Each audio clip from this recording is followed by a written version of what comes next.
आपसे वादा करता हूं, उनको मैं मिट्टी में मिला दूंगा, उनके घर बुलडोजर से गिरेंगे।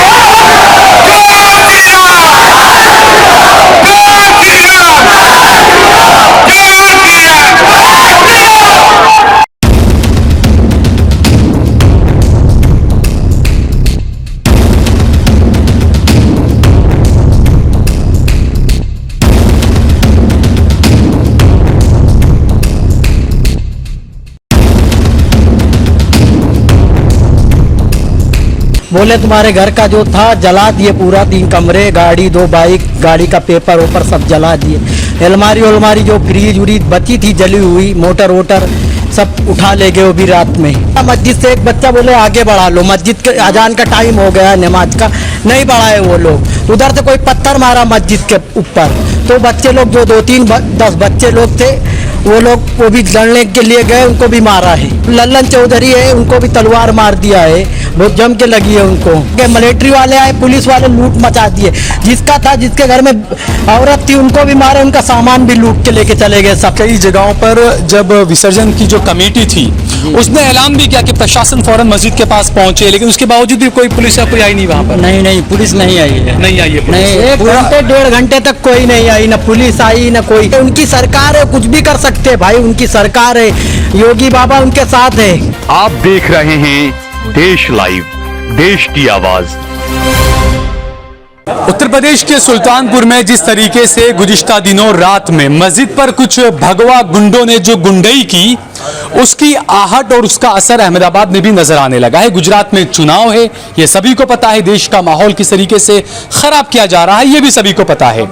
सुल्तानपुर में दुर्गा पूजा के दिन मूर्ति विसर्जन करने जा रहे थे कुछ लोग, और उसके बाद मस्जिद के पास तकरीबन 2000 लोग जमा हुए, और वहां पर मस्जिद के अंदर कुछ भगवा गुंडों ने तोड़फोड़ कर दी। काफी वहां पर तलवारें लहराई गई, तमंचे लहराए गए, तलवार पकड़े हुए जो लोग नजर आ रहे थे, हुड़दंग मचाते हुए जो लोग नजर आ रहे थे, उनके खिलाफ प्रशासन ने कोई कार्रवाई नहीं की है। लेकिन कुछ मुसलमानों के नाम उसमें डाले गए, हमेशा की तरह ये देखा गया हमने, तकरीबन 35 मुसलमानों के नाम उसमें डाले गए, और इसके अलावा मॉब दिखाया गया। ये बहुत ही एक साजिश के तहत किया जाता है, या समझ में नहीं आती ये चीज कि जब भी ऐसा कहीं पर कुछ होता है तो पुलिस प्रशासन वहां पर मॉब दिखाता है, और मॉब का मतलब ये होता है कि भाई ये बहुत सब लोग थे यहां पर, अब उन मॉब के अंदर किसी को भी उठाकर अंदर डाला जा सकता है।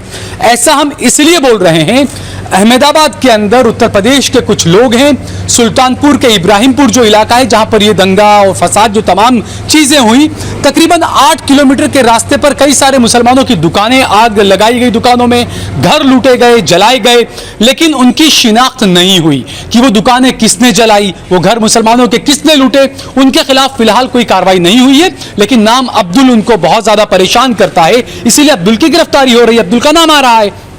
अब अहमदाबाद के अंदर कुछ लोग हैं जो सुल्तानपुर के हैं, इब्राहिमपुर के हैं, वो अहमदाबाद में है। सीसीटीवी फुटेज के अंदर देखा जा रहा है कि वो लड़का अहमदाबाद में है, लेकिन उसका नाम सुल्तानपुर के दंगों में एफआईआर में नामजद कर लिया गया है। ऐसे कई मामले, इससे सवाल उठते हैं प्रशासन पर।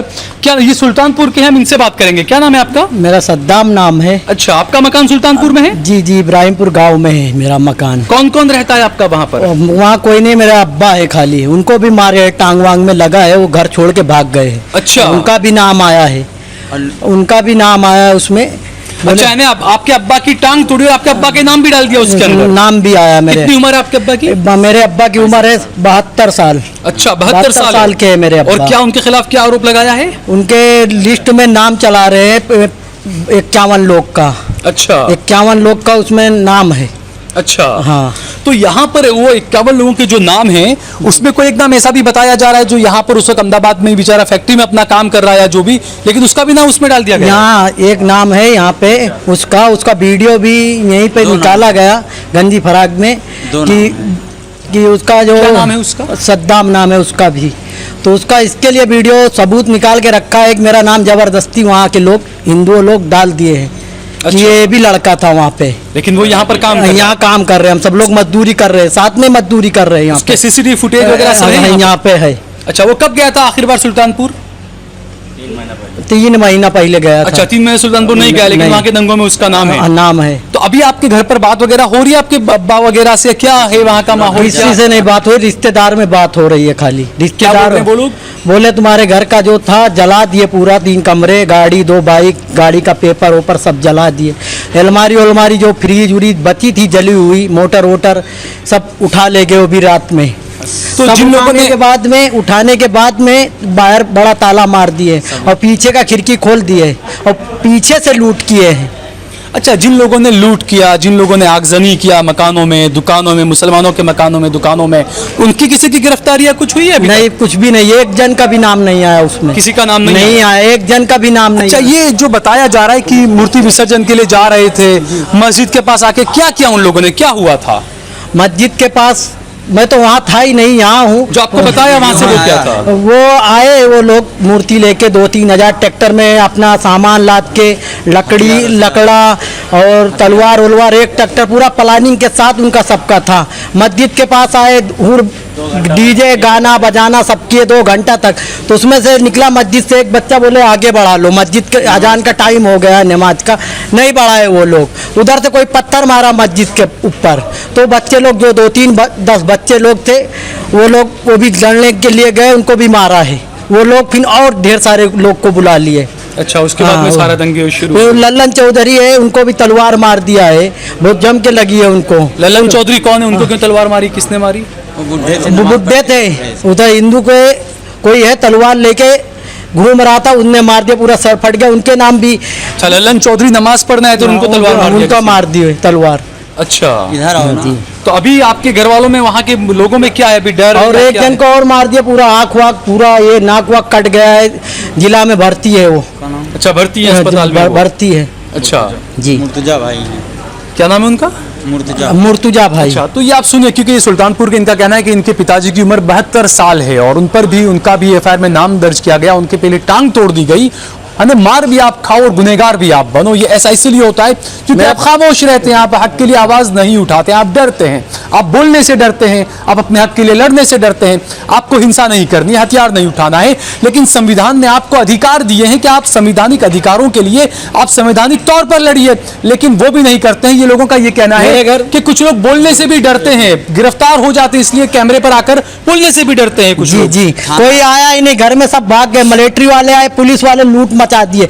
जिसका था, जिसके घर में औरत थी उनको भी मारे, उनका सामान भी लूट के लेके चले गए, सब पेटी बच्चे का दूध था वो भी फेंक के चले गए, जितना घर में लाइट बल्ब लगा था वो भी तोड़ के चले गए, सब तोड़ के। मेरे घर का वीडियो है थोड़ा। थाना अध्यक्ष बोले कि मतलब चुन चुन के सबको मारूंगा, पूरे जितने सारे मुसलमान हैं सबको मारूंगा, किसी को नहीं छोड़ूगा। थाना अध्यक्ष ने कही? हाँ, उनका वीडियो भी वायरल हुआ है। वो वीडियो आप मुझे दीजिएगा। हाँ, अभी दे रहे हैं उनका वीडियो। और जितने भी मुसलमान, इतना सब हुआ, आधे से अधिक मुसलमान वो यहीं पे रहते हैं, प्रॉपर गंजी फ्राक, मतलब अहमदाबाद में मजदूरी का काम करते हैं। अच्छा। वहाँ जिस समय वारदात हुआ आधे से अधिक मुसलमान यहीं थे यहाँ। अच्छा, यानी जो वहाँ के युवा हैं, नौजवान हैं, वो सब कमाने के लिए यहाँ पर काम कर रहे हैं। जी। अब आपके बुजुर्ग, माता पिता, आपकी बीवी, वो सब वहाँ पर हैं सारे? बच्चे रहते हैं, वो लोग भूखे हैं, एकदम परेशान है। आज लगभग 1 हफ्ते से, जब से ये कांड हुआ है तब से वो लोग परेशान हैं। तो प्रशासन की तरफ से कोई मदद या कुछ भी मदद नहीं है, मतलब इधर उधर के आजू बाजू के गांव वाले जो हैं मुस्लिम भाई वही सहायता दे रहे हैं, और बाकी कोई कुछ भी प्रशासन हो या अधिकारी हो या योगी हो मोदी हो, कोई भी नहीं कुछ कर रहा है। अच्छा, दूसरा, जब ये सब तमाम चीजें हुई उस वक्त क्या वहाँ पर पुलिस नहीं आई थी? क्या पुलिस को क्यों नहीं आई? क्या पुलिस प्रशासन एक भी नहीं था, एक भी प्रशासन नहीं था। जबकि विसर्जन के टाइम ये हुक्म है मतलब सरकार का कि मतलब जहाँ कहीं भी मतलब सामाजिक काम हो तो वहाँ पर प्रशासन पहुँचे। पुलिस का बंदोबस्त हो वहाँ पर, लेकिन थाना बल्दी राय के और पुलिस चौकी जो वहाँ के हैं मतलब वल्लीपुर के कोई भी नहीं आए, एक भी नहीं। और ये भी कहा गया कि कई जगहों पर जब विसर्जन की जो कमेटी थी उसने ऐलान भी किया कि प्रशासन फौरन मस्जिद के पास पहुंचे, लेकिन उसके बावजूद भी कोई पुलिस या कोई आई नहीं वहाँ पर? नहीं, पुलिस नहीं आई है। नहीं आई है पुलिस? नहीं, 1 घंटे 1.5 घंटे तक कोई नहीं आई, ना पुलिस आई ना कोई। लाइट भी काट दिया, किसी का चेहरा भी नहीं दिखे, तो भी उसके बाद में मारे और लूटपाट भी मचा। अच्छा, लाइट काटे, किसी का चेहरा ना दिखे, लेकिन उसके बावजूद मुसलमानों के चेहरे नजर आ गए उनको मुसलमान के चेहरे। उनकी सरकार है, कुछ भी कर सकते हैं भाई, उनकी सरकार है, योगी बाबा उनके साथ है। तो ये देखिए आप जिस तरीके से सवाल ये उठ रहे हैं कि मकान तोड़े गए, मकान लूटे गए, जलाए गए।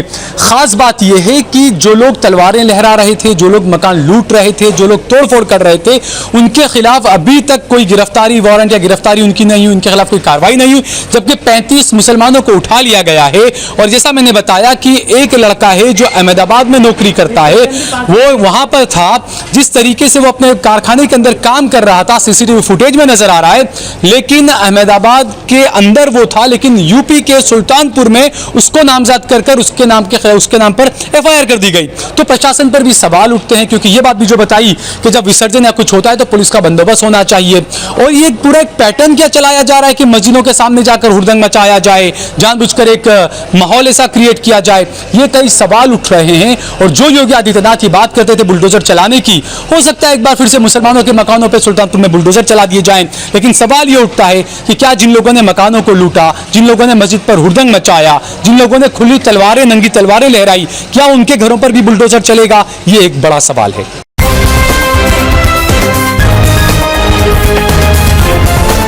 देश और दुनिया की तमाम छोटी और बड़ी खबरों के लिए हमारे चैनल को सब्सक्राइब करना न भूलें और बेल का बटन जरूर दबाएं।